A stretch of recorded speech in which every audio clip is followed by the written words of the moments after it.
पर पिछले अध्याय में हमने आपको कौटिल्य की प्रशासनिक व्यवस्था की केंद्रीय प्रशासनिक व्यवस्था की विस्तृत विवेचन किया और आज हम आपको बताने जा रहे हैं कौटिल्य की प्रशासनिक व्यवस्था की कार्मिक प्रशासनिक व्यवस्था, यानी कौटिल्य की प्रशासनिक व्यवस्था है जिसमें कार्मिक प्रशासनिक। और इसमें हम सबसे पहले बात कर रहे हैं कर्मचारियों के लिए आचार संहिता। देखिए, कौटिल्य ने अपनी कार्मिक व्यवस्था के लिए दो प्रकार के कर्मचारी, एक होते थे युक्त और एक उपयुक्त। युक्त में कर्मचारी वर्ग सम्मिलित होता था और उपयुक्त में अधिकारी वर्ग सम्मिलित होता था। इस प्रकार कौटिल्य ने कार्मिक प्रशासनिक व्यवस्था को दो भागों में डिवाइड करा था, यानी कर्मचारी और अधिकारी। अब कर्मचारियों के लिए इन्होंने आचार संहिता का पालन बताया है कि जो भी कर्मचारी प्रशासनिक व्यवस्था में सम्मिलित है उनको निम्न बातों का विशेष उल्लेख करना है, उनको पालन करना है कि प्रत्येक कर्मचारी अपने निर्धारित कार्य क्षेत्र तक ही सीमित हो। कर्मचारी हमेशा सत्य भाषा का प्रयोग करें। कर्मचारी हमेशा शिष्टाचार और शालीनता के साथ व्यवहार करें। कर्मचारियों में किसी प्रकार की गुटबंदी नहीं होनी चाहिए। सदैव राजा के हित की बात करनी चाहिए और शासकीय हित की बात को निर्भीकतापूर्वक अपने उच्चस्थ अधिकारियों तक पहुंचाना चाहिए और कभी भी राज्य से द्वेष नहीं रखना चाहिए। यानी देखिए, दोबारा हम लोग आपको रिपीट कर रहे हैं कि कौटिल्य की प्रशासनिक व्यवस्था में जो कार्मिक प्रशासनिक व्यवस्था है उसको दो भागों में बांटा है, एक युक्त यानी कर्मचारी और उपयुक्त यानी अधिकारी। अब इन कर्मचारियों के लिए 7 प्रकार के आचार संहिता का कौटिल्य ने वर्णन किया है कि प्रत्येक कर्मचारी को अपने निर्धारित कार्य क्षेत्र में रहना चाहिए, उसी के अनुसार सत्य भाषा का प्रयोग करना चाहिए, अपने व्यवहार में शिष्टाचार और शालीनता का प्रयोग करना चाहिए, आपस में गुटबंदी नहीं होनी चाहिए, सदैव राजा के हित की बात होनी चाहिए और शासकीय हित की बात को निर्भीकतापूर्वक प्रत्येक कर्मचारी अपने उच्च अधिकारी तक उसको कहना चाहिए, डरना नहीं चाहिए और राज्य से द्वेष नहीं रखना। तो ये थी कर्मचारी। अब कार्मिक प्रशासन में ही आगे हम चर्चा करेंगे वेतन, वेतनमान और वेतन।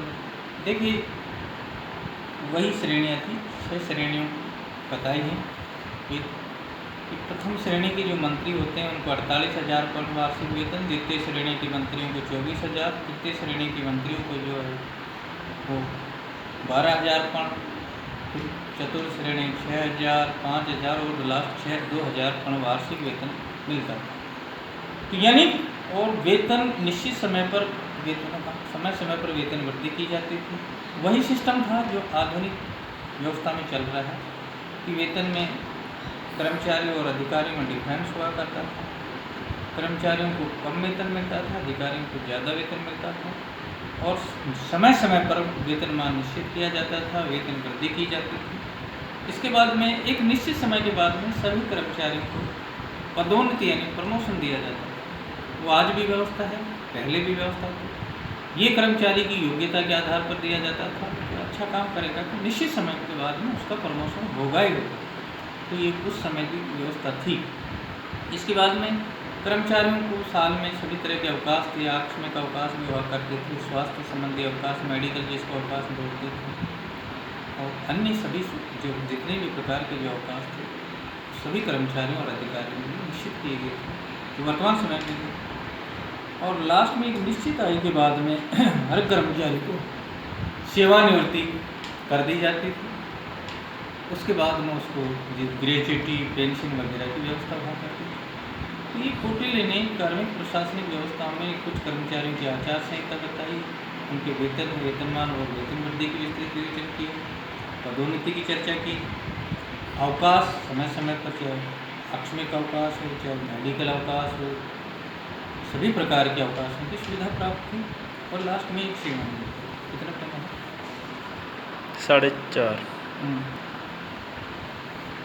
चलो अब आते हैं हम लोग स्थानीय प्रशासनिक व्यवस्था। देखिए, स्थानीय प्रशासनिक व्यवस्था में कौटिल्य ने स्थान विशेष की जो इकाइयों का जो प्रशासनिक व्यवस्था की जाती है, जिसमें छोटे स्तर पर स्थानीय प्रशासन की सबसे छोटी इकाई होती थी ग्रामीण, और ग्रामीण में भी सबसे छोटी इकाई होती थी जो कि सबसे पहले 20 कुटुंब, और इन 20 कुटुंब के अधिकारी के ऊपर जो अधिकारी होता है उसका नाम था गोप। गोप से ऊपर अधिकारी होता था स्थानिक, जिसके अधीन नगर हुआ करते थे। और नगर का पर्यायवाची नागरिक, और नगर से स्थानिक के ऊपर जो नागरिक होता था उसको बोला जाता था। तो एक चैनल था, 20 कुटुंब, उसका अधिकारी गोप, गोप से ऊपर स्थानिक, स्थानिक से ऊपर नागरिक, तो ये स्थानीय प्रशासन है। अब इसी प्रकार स्थानीय प्रशासनिक व्यवस्था में अगर 100 गाँव का एक मुख्यालय है तो उसके ऊपर एक स्थानिक अधिकारी होता है।